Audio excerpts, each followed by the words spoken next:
In today's video, I'm going to teach you how to open Google Drive on your laptop in just a few simple steps.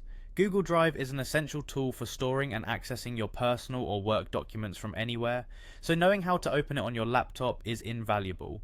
Whether you're a student, a professional, or just someone who likes to keep their files organized, these steps will ensure you can access Google Drive quickly and effortlessly.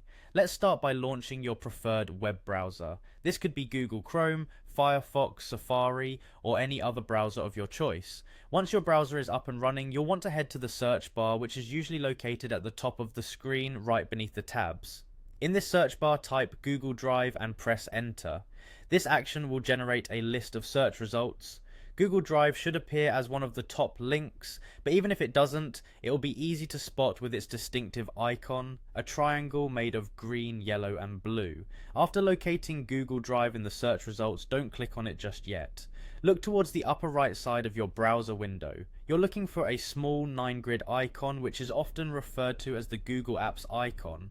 This icon serves as a gateway to all of Google's services, providing a convenient way to access apps like Gmail, Google Docs, and of course Google Drive. Click on this 9-grid icon and a drop-down menu will unfold, showcasing various Google applications. Take a moment to scan the list and locate the icon specifically for Google Drive. It might not always be in the same position, so keep an eye out for that colourful triangle. Once you've found the Drive icon, give it a click. By doing this, you'll be directed straight to the Google Drive homepage, and there you have it. You've successfully opened Google Drive on your laptop. From here, feel free to explore your existing files or upload new ones to keep everything perfectly organized. Remember, practice makes perfect, so try this a couple of times if you're new to it. It will soon become second nature.